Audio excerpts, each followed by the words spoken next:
tundi Musa alipojito Yesu alirauli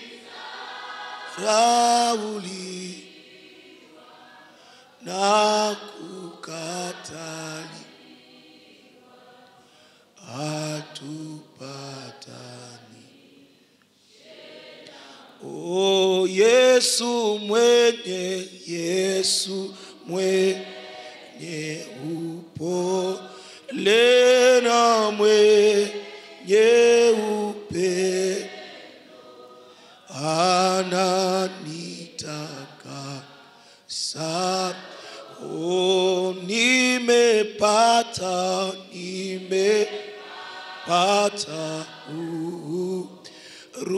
kwa Yesu Mwokozi.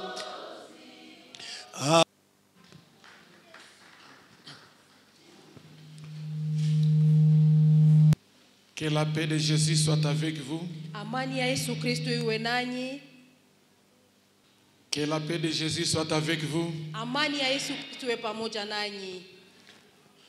C'est pour nous une grâce et un privilège Inakuwa ni neema tena ya kipekee kwetu d'être encore au devant de la face du Seigneur cette soirée. ya kuwa tena mbele ya uso wa Mungu jioni ya leo. C'est depuis le 22 que nous avons commencé notre séminaire Prière et Jeûne. Ni tangu tarehe 22 ndipo tulipoanza mpango wetu wa semina ya maombi na kufunga. Depuis ce temps-là, le Seigneur ne cesse de nous visiter. Tangu hiyo wakati Mungu iko anatutembelea. Nous bénissons grandement le Seigneur pour des guérisons spirituelles que Dieu a manifestées dans notre église. Tunashukuru tena Mungu kwa ajili ya uponyaji wa kiroho ambazo Mungu alionyesha ndani ya kanisa letu. Nous sommes en train de dire merci au Seigneur pour les guérisons physiques aussi. Tunasema tena asante kwa Mungu kwa ajili ya uponyaji wa kimwili. Oui, je crois, nous n'avons pas l'habitude ici de nous mettre debout pour parler. Najua kwamba hatuna zoezi ya kusimama na kusema. Mais c'est bon lorsque le Seigneur opère des miracles de parler. Lakini inakuwa vizuri wakati Mungu amefanya muujiza, ni vizuri kusema. Je disais hier, je soufflais l'une de mes filles ici. Toi, tu es déjà guéri, témoigner. Jana nilikuwa nasema, naambia binti wangu moja, wewe ambaye umesha kupona inabidi ushuhudie. Lorsqu'on imposait les mains ici. Wakati tulikuwa tunawawekea mikono hapa. Je bénis le Seigneur jusqu'à hier. Il y a beaucoup de témoignages qui me viennent. Nambariki Mungu kwani tangu jana kuko mashuhuda nyingi ambazo ziko zinanifikia. Bien-aimé, je souhaiterais que, mpendwa, ninataka pia, en plus de ce que Dieu t'a déjà fait depuis le début de cette prière, zaidi ya ile yenye Mungu ashakufanyia tangu mwanzo wa hii maombi, qu'il puisse encore opérer d'autres choses avant la fin de cette prière. kutenda kabla hatujamaliza huu mpango. Alléluia. Amen. Et je sais que Dieu opérera des miracles encore. Na ninajua kwamba Mungu angali anatenda miujiza. Il va encore opérer. Angali atatenda. Si tu le crois, dis Amen. Kama unaiamini sema amena. Isaïe 53:5. Isaya 53 na mstari wake wa 5. Lisons en Swahili pour gagner le temps. Tunasoma kwa Kiswahili kwa kuweza kugomboa muda. Isaya 53 na mstari wake wa 5. Lakini aliumizwa kwa makosa yetu, alichubuka kwa maumivu yetu, kwa maovu yetu. Adhabu ya salama yetu ilikuwa juu yake, na kwa kupigwa kwake sisi tumepona. Ni neno la Bwana. C'est cette dernière partie qui nous intéresse dans cette lecture. Ni hiki kipande cha mwisho ndicho kinakuwa cha muhimu kwetu katika huu usomi. C'est par ces blessures que nous sommes guéris. Ni kwa kupigwa kwake ndipo sisi tumepona. Dieu guérit entièrement. Mungu anaponya vyote. Une guérison qui touche l'esprit et le corps. inakuwa ni uponyaji ambao unagusa mwili na roho. Cette guérison souligne la totalité de l'intervention divine. Na hii uponyaji inaonesha kuponyeshwa kinaganaga kwa Mungu. Cette semaine, depuis le lundi, nous avons commencé à parler de la deuxième partie de ce thème. Na juma hili tangu siku ya kwanza tuko tunazungumzia kipengele cha pili cha hii mada, La guérison physique. uponyaji wa kimwili. Et le thème central de cette deuxième partie, Na mada muhimu ya hiki kipengele cha pili Marc chapitre 16 verset 18. inakuwa ni Marko sura yake ya 16 na mstari wake wa 18. Ils saisiront des serpents. Watashika nyoka, S'ils boivent quelques breuvages mortels, kama wakikunywa kitu cha kufa il ne leur fera point de mal. akita wazuru. Ils imposeront les mains aux malades Wataweka mikono yao juu ya wagonjwa, et les malades seront guéris. nao watapata afya. Alléluia. Amen. C'est cette dernière partie qui nous intéresse. Ni hiki kipengele cha pili ndicho kinakuwa cha muhimu kwetu. Ils imposeront les mains aux malades et les malades seront guéris. Wataweka mikono yao juu ya wagonjwa na wagonjwa watapona. Depuis ce lundi, nous avons expliqué ce passage. Tangu siku ya kwanza tulikuwa tunafafanua hii msemwa, Inutile encore d'y revenir. na haitakuwa ya muhimu tena kuirudilia. Hier, nous avons commencé à parler Jana tulianza kuzungumzia sur les sources des maladies. chemchemi za magonjwa. Et nous avons parlé de la première source, Na tulizungumzia chemchemi ya kwanza qui est le chaos du monde déchu. ambayo inakuwa uharibifu wa ulimwengu ulioanguka. Et là, nous avons lu dans Genèse 3, 17 à 19. Na hapo tulisoma katika Mwanzo sura 3:17 hadi 19. Et nous avons expliqué par 4 points. Na tuliweza kuifafanua katika pointi 4. Et avec ces 4 points, Na kupitia hizo pointi 4 nous avons montré comment l'homme hérite les maladies à cause du péché de nos premiers parents Adam et Ève. na tulionyesha kwamba mwanadamu anarithi magonjwa kwa kupitia hiyo dhambi ya wazazi wetu wa kwanza Adamu na Eva. Aujourd'hui, vite, nous parlerons de 2 sources cardinales de maladies à cause des péchés. Na leo kwa haraka tutazungumzia chemchemu mbili za magonjwa inayotokana na dhambi. Deuxième source, Na chemchemu ya pili, maladie résultant du non-respect des principes de santé corporelle. inakuwa ni magonjwa yanayotokana na kutokutia ama kutokuheshimu hiyo usafi wa mwili. Voilà. Maladie résultant du non-respect des principes de santé corporelle. Magonjwa yanayotokana na kutokuheshimu kanuni za afya ya kimwili. Souvent, nous, pentecôtistes, nous avons tendance à dire Mara nyingi sisi wa Pentekotiste tunakuwa nasema chaque maladie est venue par les démons. kila magonjwa inatokana na mapepo.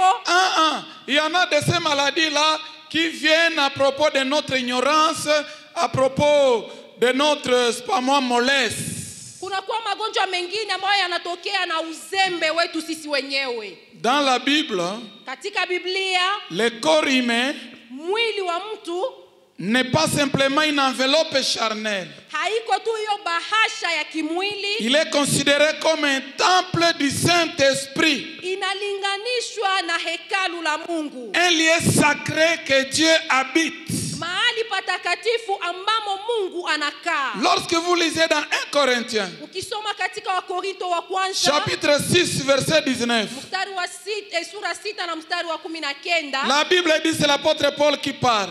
na hapo ni mtume Paulo ndiye konasema, Ne savez-vous pas que votre corps est le temple du Saint-Esprit je hamjui kwamba mili yenu inakuwa ni hekalu la Roho Mtakatifu qui est en vous, ambaye yuko ndani mwenu, que vous avez reçu de Dieu? ambaye mlimpokea kutoka kwa Mungu. Et si vous lisez d'autres textes suivants, Na ukisoma pia usomi nyingine, si quelqu'un détruit le temple du Saint-Esprit, kama mtu akiharibu hekalu la Roho Mtakatifu, Dieu le détruira aussi. Mungu pia atamuharibu. Nous chrétiens, nous pensons Sisi wa Kristo tunazani que nous détruisons le corps seulement à cause du péché.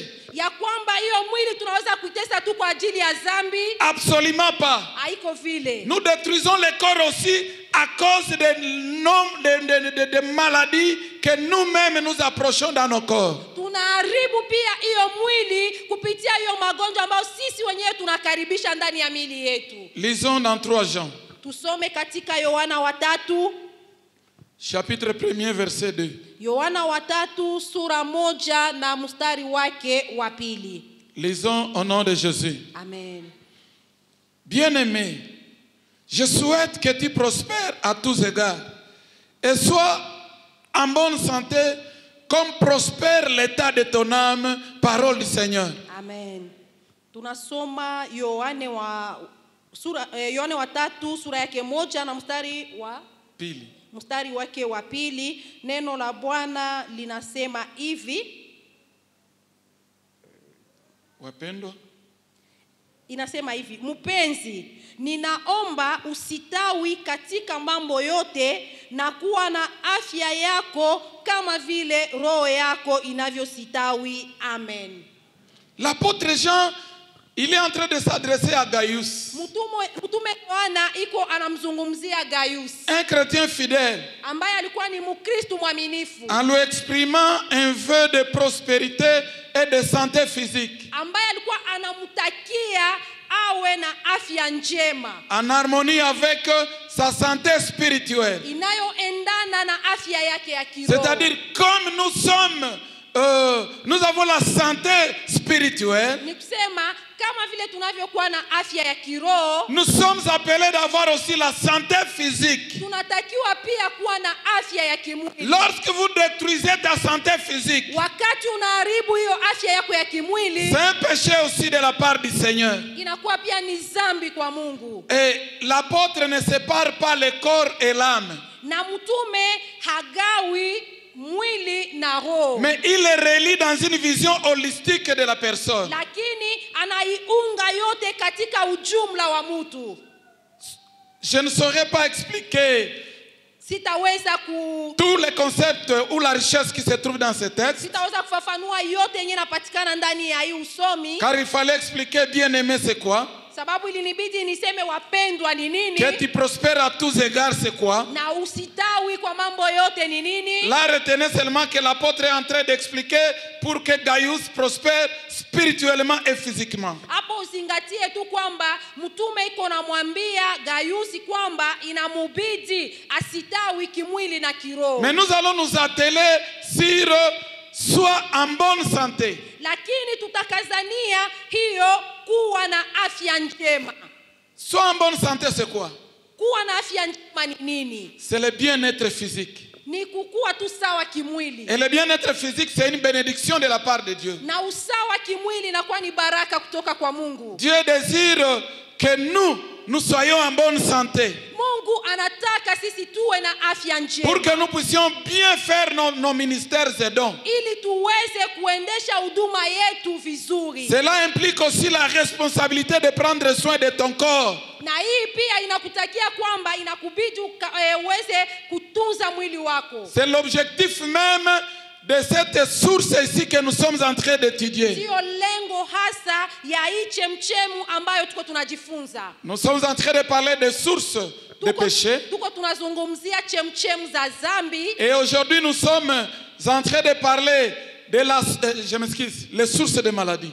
Tuko tunazungumzia chemchemu za dhambi. Et maintenant là nous sommes en train de parler des sources de maladies qui nous attrapent liées à la santé corporelle. Na hapa tuko tunazungumzia hizo chemchemu za magonjwa ambayo tunaweza kupata kulingana na kutokujitunza kimwili. Maladie résultant du non-respect des principes de santé corporelle. Magonjwa inayotokana na kutokuzingatia hali ya kujitunza kimwili. Bien-aimés frères et sœurs, shalom. Mpendwa ndugu na dada, shalom.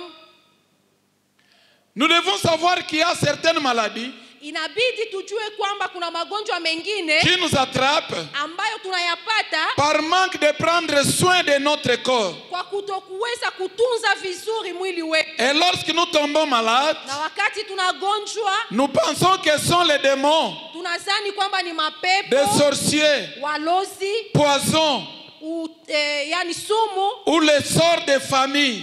au inakuwa ni vilengo vya jamaa. Pourtant, c'est nous-mêmes qui ont ouvert les portes pour ces maladies. japokuwa ni sisi wenyewe ndio tulifungua milango kwa hayo Je magonjwa. ne dis pas que ce que nous venons de citer n'amène pas de maladies. Ça amène les maladies, mais ce n'est pas toutes les maladies que leur cause, c'est ce que je cite. Siseme kwamba hii yote yenyewe tunasema kansa. Il y a beaucoup de gens qui souffrent du cancer, c'était des gens alcoolisés.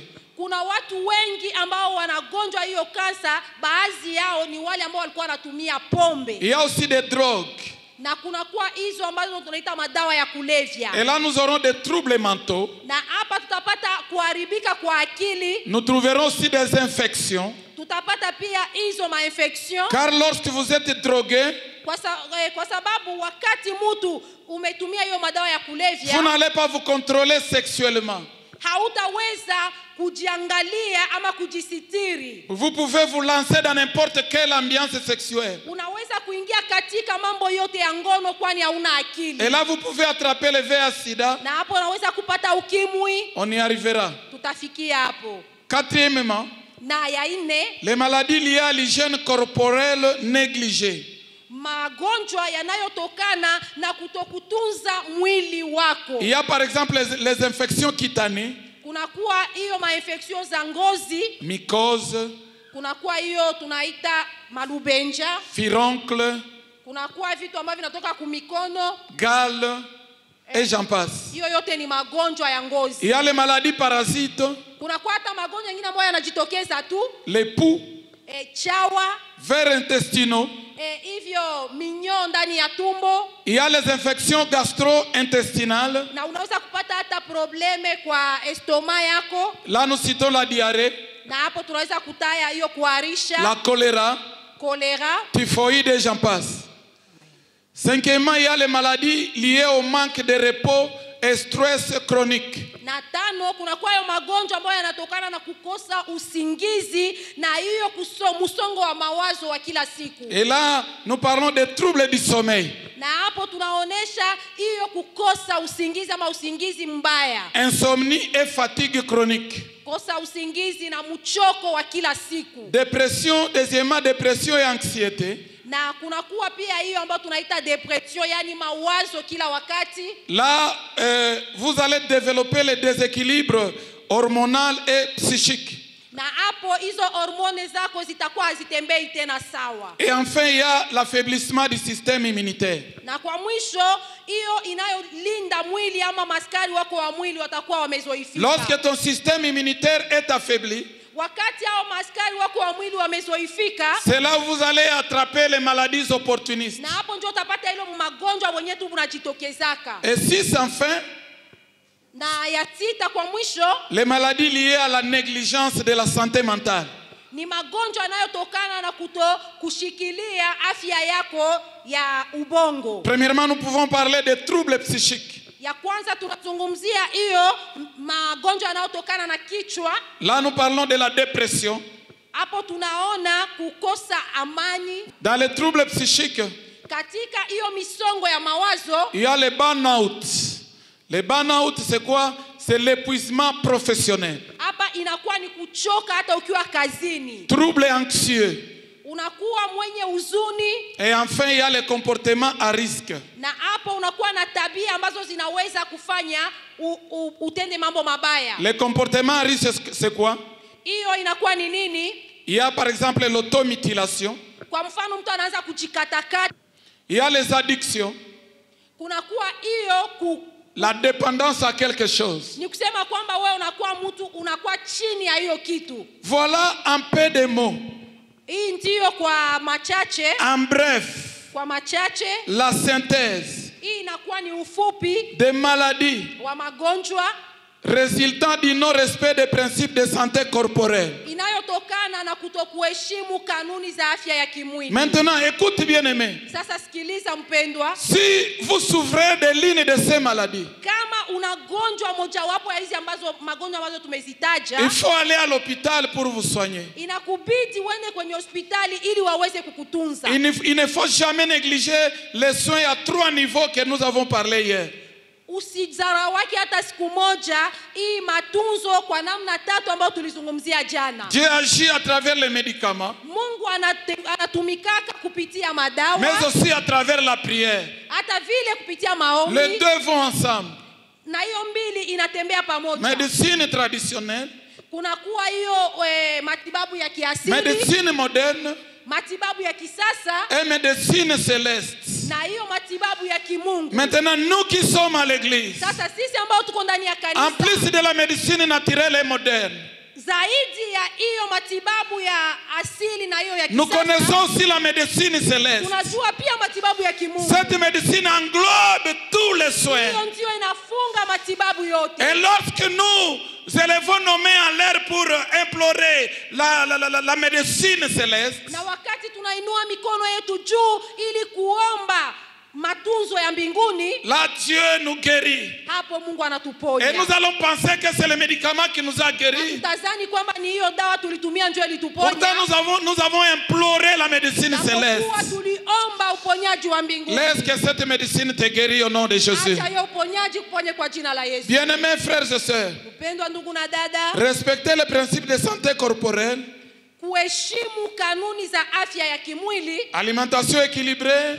kukula chakula kizuri, activité physique régulière, kufanya mazoezi kila wakati, hygiène, na kulinda usafi wa mwili, repos kupumzika, et gestion du stress na uweze kutunza hiyo msongamano wa est moyo. vraiment essentiel pour prévenir les maladies. Inakuwa ni ya muhimu sana ili uweze kujilinda na magonjwa. Toutefois, Zaidi ya hiyo, même si ces maladies nous attrapent, hata kama unaweza kupata hiyo magonjwa, car il y a beaucoup de maladies qui nous attrapent par ignorance, kwa sababu kuna magonjwa mengi ambayo tunayapata kwa kutokujua. mais nous devons implorer notre Seigneur Lakini natubidi tumuombe Mungu wetu pour qu'il nous guérisse. ili aweze kutuponya. Parlons de 5 sortes de péchés qui amènent les maladies. Tuangalie aina 5 ya zambi ambazo zinaweza letea mtu magonjwa. Le péché de boire l'alcool.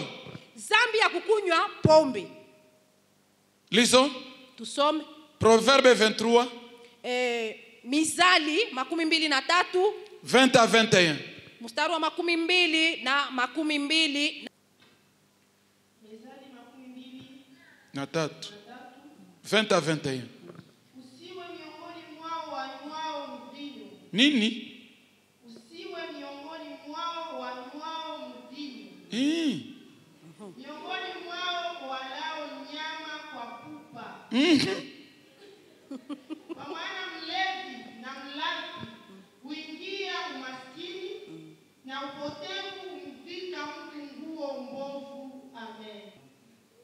Le péché de boire l'alcool Zambi ya kukunywa pombe amène les maladies. inaleta magonjwa. C'est lui qui a écrit cette sagesse. Mwenye aliandika Il nous recommande anatuambia de ne pas être parmi ceux-là qui boivent l'alcool, tusiingie pamoja na wale wanaokunywa pombe, parmi ceux-là qui font l'excès de viande. wale wenyewe wanakuwa walafi. Bon, j'ai parlé de la viande, je crois, la semaine passée. Nilisemea nyama nadhani juma iliyopita.